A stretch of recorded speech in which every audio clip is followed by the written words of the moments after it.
Good morning all of you. कैसे हैं आप सभी लोग? आई होप आप सभी लोग स्वस्थ होंगे। आज की क्लास में हम लोग जो बात करने वाले हैं वो डेली करंट अफेयर 8 मार्च की करने वाले हैं, जिसके साथ हम लोग स्टैटिक जीके और प्लस साइंस के क्वेश्चन भी करेंगे। जो आपके ऑल एग्जाम, एनटीपीसी का एग्जाम हो, ग्रुप डी का, या फिर कोई स्टेट का एग्जाम हो, या एसएससी का कोई एग्जाम हो, सारी चीज़ें हम लोग इस करंट अफेयर में करने वाले हैं। तो अगर आप पहली बार यूट्यूब चैनल पर विजिट कर रहे हैं तो चैनल को सब्सक्राइब जरूर कर लें, और ये क्लास पर डे आपको सुबह 7:30 बजे देखने को मिलने वाली है। तो चलते हैं, देखते हैं आज की डेली करंट अफेयर के टॉप 15 क्वेश्चन प्लस स्टैटिक के 5 क्वेश्चन प्लस साइंस के 5 क्वेश्चन। तो आज का जो सुविचार है वो है श्रद्धा से ज्ञान। श्रद्धा से ज्ञान, विनम्रता से मान और योग्यता से स्थान मिलता है। श्रद्धा से ज्ञान, विनम्रता से मान और योग्यता से स्थान मिलता है। जिन लोगों के पास ये तीनों चीज होते हैं उन्हें हर स्थान पे मान सम्मान मिलता है।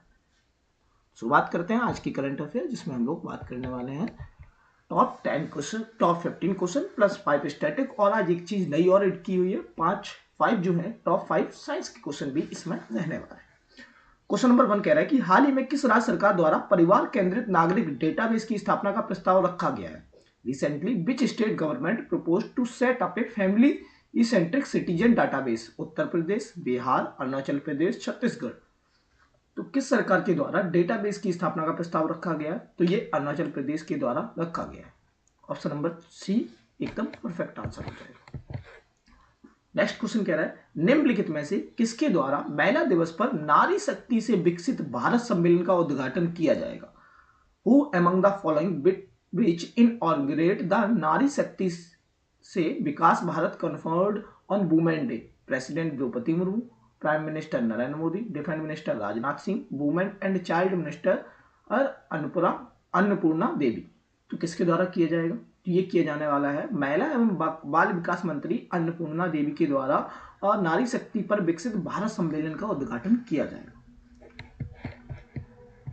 क्वेश्चन नंबर 3 है हाल ही में केंद्र सरकार ने लगभग कितने करोड़ रुपए के बजट के साथ प्रोजेक्ट लॉइन को मंजूरी दी हुई है? Recently, the central government has approved Project Lion with a budget of approximately how many crore rupees? 2,000 crores, 2500 crores, 2800 crores, 2900 crores। यानी तुम्हारे पास 2000 करोड़, 2500 करोड़, 2800 करोड़, 2900 करोड़। तो इसका राइट आंसर होने वाला है 2900 करोड़ रुपए की मंजूरी दी हुई है प्रोजेक्ट लॉइन के लिए। हाल ही में केंद्र सरकार ने कितने करोड़ की दी हुई है? तो 2900 करोड़ रुपए की बजट के साथ प्रोजेक्ट लॉइन को मंजूरी मिल चुकी है। क्वेश्चन नंबर 4 है हाल ही में कहां भारत बांग्लादेश के बीच संयुक्त नदी आयोग की 86वीं बैठक हुई है? Where was the 86 meeting of the joint river commission between India and Bangladesh held recently? तो जो 86वीं बैठक हुई है वो हाल ही में भारत और बांग्लादेश की संयुक्त नदी आयोग की 86वीं बैठक कहां पे हुई है? सूरत में, चेन्नई में, कोलकाता में, आंध्र प्रदेश में। तो जो ये 86वीं बैठक है वो आपकी कोलकाता में हुई है। जो भारत और बांग्लादेश के बीच नदी आयोग की बैठक थी, और ये 86वीं नंबर की 86 नंबर की बैठक थी। क्वेश्चन नंबर 5 कह रहा है कि वर्ष 2025 में चीन ने अपने रक्षा बजट में कितने प्रतिशत की वृद्धि की हुई है? In the year of 2025 China has increase it defence budget by what percentage? 5.2%, 6.2%, 7.2%, 8.2%। तो जो रक्षा बजट में चीन ने वृद्धि की हुई है वो की हुई है 7.2%। ऑप्शन नंबर जो सी है वो एकदम परफेक्ट आंसर है इसका। क्वेश्चन नंबर 6 कह रहा है कि हाल ही में किस तारीख को जन औषधि दिवस मनाया गया है? तो on which date was Jan Aushadhi दिवस सेलिब्रेट रिसेंटली? हाल ही में जन औषधि दिवस कब मनाया गया है? तो जन औषधि दिवस आपका मनाया गया है कब? 4 मार्च को मनाया गया, 5 को, 6 को, या 7 मार्च को? तो जन औषधि दिवस आपका 7 मार्च को मनाया गया है। जन औषधि दिवस कब मनाया गया है? 7 मार्च को। क्वेश्चन नंबर 7 कह रहा है कि हाल ही में कहां प्रधानमंत्री नरेंद्र मोदी ने विंटर टूरिज्म प्रोग्राम में हिस्सा लिया हुआ है?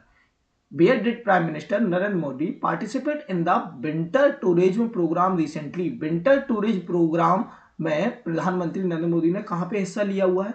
उत्तराखंड में, शिमला में, श्रीनगर में, देहरादून में। तो जो विंटर प्रोग्राम टूरिज्म है वो है उत्तराखंड में, और वहां पे प्रधानमंत्री नरेंद्र मोदी जी ने क्या किया है? हिस्सा लिया हुआ है। अगला क्वेश्चन कह रहा है कि where was the semi connect conference 2025 inaugurate recently? Maharashtra, new Delhi, Gujarat, Haryana. हाल ही में कहां सेमी कनेक्ट कॉन्फ्रेंस 2025 का उद्घाटन किया गया है? तो सेमी कनेक्ट कॉन्फ्रेंस 2025 का कहां पे उद्घाटन किया गया? महाराष्ट्र, नई दिल्ली, गुजरात या हरियाणा में? तो ये हाल ही में गुजरात में इसका आयोजन किया गया, उद्घाटन किया गया।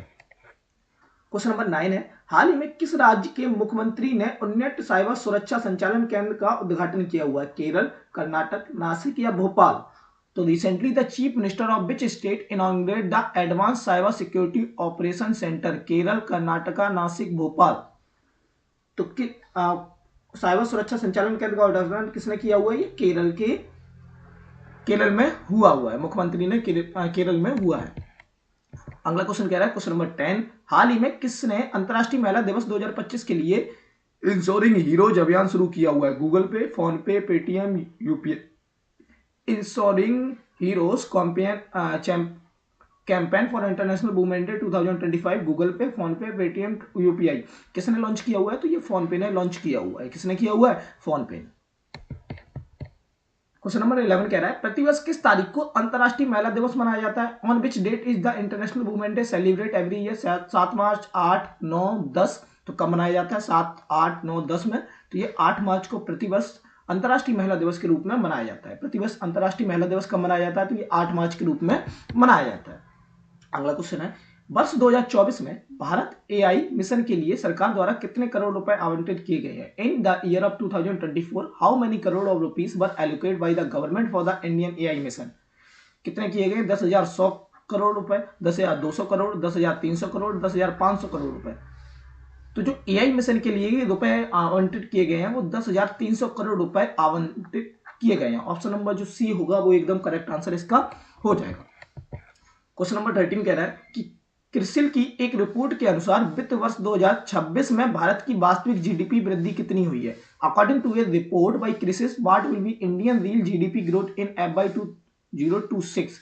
3.5%, 4.5%, 5.5%, 6.5%? तो कितनी हुई है ये हमें बताना है। कितनी हुई है? 3.5, 4.5, 5.5, 6.5? तो इसका राइट आंसर है सही 6.5% जीडीपी में वृद्धि हुई।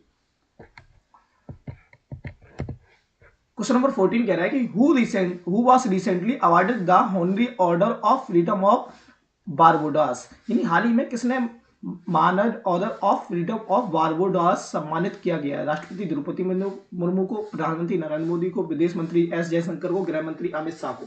तो किसे किया गया? ये प्रधानमंत्री नरेंद्र मोदी जी को किया गया है। जो प्रधानमंत्री मंत्री जी हैं उनको सम्मानित किया गया है इस अवार्ड से। क्वेश्चन नंबर 15 कह रहा है, 19वीं वेल्थ रिपोर्ट 2025 के अनुसार कौन सा देश विश्व का सबसे बड़ा वैश्विक धन केंद्र बनकर उभरा हुआ है? तो भारत, जापान, चीन या America? According to the 19 wealth report 2025, which country has emerge as the world largest global wealth centre? India, Japan, China या अमेरिका? तो इसका राइट आंसर है अमेरिका जो है वो हाल ही में विश्व का सबसे बड़ा वैश्विक धन केंद्र बनकर उभरा हुआ है।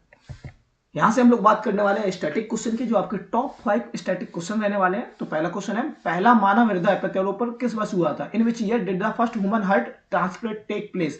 तो first human heart transplant take कब हुआ था? 1947 में, 1957 में, 1967 में, 1977 में? तो इसका राइट आंसर है 1967 में पहला जो फर्स्ट ह्यूमन हार्ट है वो ट्रांसलेट किया गया था।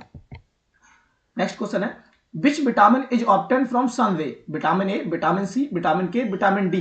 तो सूर्य की किरणों में कौन सा विटामिन प्राप्त होता है? Vitamin A, vitamin C, vitamin K, vitamin D? तो विटामिन डी जो है वो सूर्य की किरणों में प्राप्त होता है।